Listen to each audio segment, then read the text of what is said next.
Well, Jackson, Kobe, and Matt, we've got a full house here tonight. Good evening, boys, and good evening to everybody watching as well.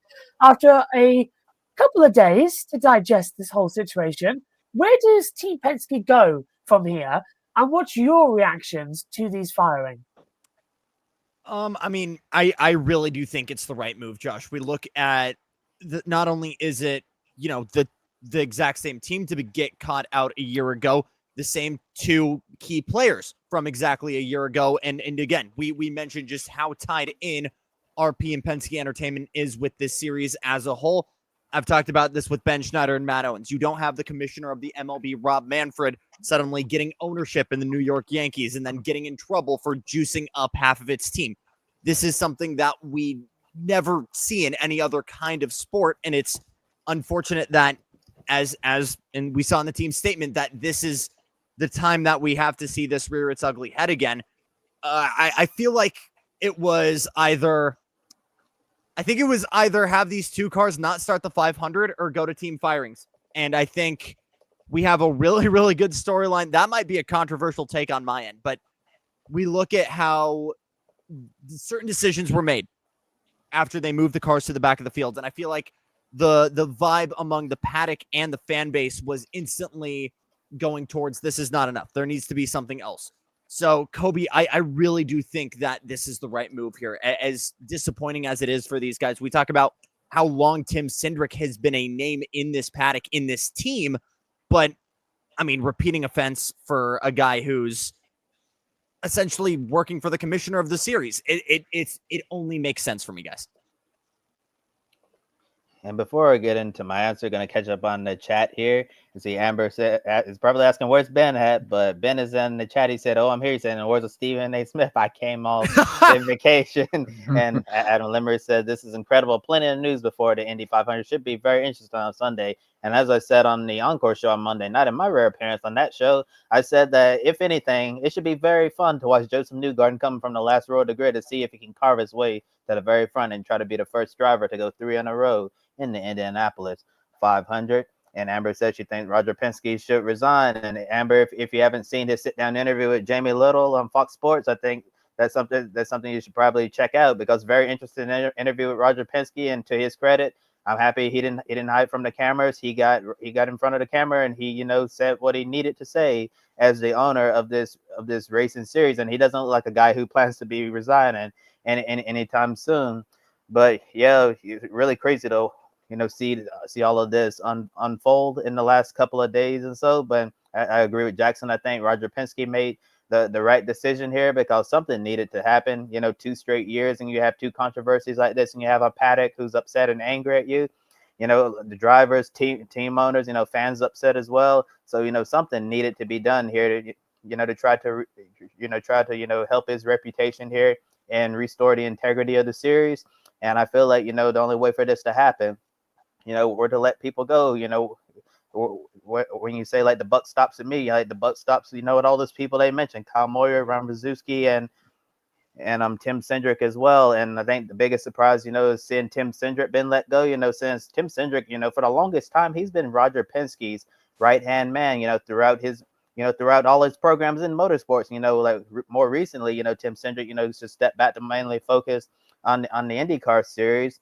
And if you're familiar with the history of Tim Cindric, he came in during the time of Team Penske, when Penske, we're not having their Penske perfect days, they were really struggling as an organization. Tim Cindric came in and he helped turn his organization around, and that's when Team Penske started achieving high levels of success again. So Cindric has been someone who has been central, and Roger Penske, this was someone that he trusted so much, and for him to go out and let go of someone like a Tim Cindric, it shows you how serious of a situation that this is. God, this is not a decision that the captain would take lightly, and to let someone like Tim Cindric go, it shows you how seriously he has taken this. And I'm really happy something was done, given what's happened, in Indy 500 qualifying, then aftermath. Yeah, not much more to add, guys, than what you've said, really. I mean, Penske perfect is the phrase, isn't it? And we didn't expect this to kind of rear its head, but I guess after the trouble this kind of time last year, kind of all fell out of bed after Long Beach, didn't it, last year, with the push-to-pass stuff from St. Pete. You would have thought these guys have been caught with their hands in the cookie jar once, to stay out of there when Big Papa Roger Penske is about, but they've been caught out again here. We're going to get to how this has all been officiated and whatnot in a moment, and the ramifications perhaps of that. But just there was, for it to happen again so soon after the push to pass stuff from last year, which again you could perhaps put your hands up and say that was a bit of an error of judgment and whatnot. This is not an error. This was trying to do something that no one of the other teams have looked at, and the comments from especially Pato O'Ward and Graham Rahal at the beginning of this week, after what had happened before today, were very, very strong. And yeah, I agree with what Jackson said. It was either going to be chuck these cars out of the race, which could you start an Indy 500 without 33? Not sure. Especially with Fox, big massive race for Fox and TV and all that kind of thing, and have it be slightly different. That's probably not going to go well. Their only real to do something and show face and show that they're actually making some sort of progress was to let these guys go. Maybe if this was any other race, they wouldn't be involved in it. But Indy seems to have a special aura about it. We already know it has special rules. Right. Adam Leverey saying good evening to everyone. I wanted to go to the next one and chat really quick here, Kobe. Can Dale Coyne sue Penske? I don't know if they can. And even if we're in that kind of territory of action, I would imagine Jacob Abel's going to stiff arm that immediately. I think he knows where that team lies, and he's a guy that wants to get into the 500 for the first time on merit, not on an asterisk. And number two, I still would argue Rinus VeeKay is not about to have a great time in the 500 if after Monday and now Fast Friday coming up, he's not able to find another 2 miles an hour of pace in that car. So we're going to figure that out. Denver Thurston, Roger Penske had fired some people in response to, in 2 times in 2 years, found cheating in the series.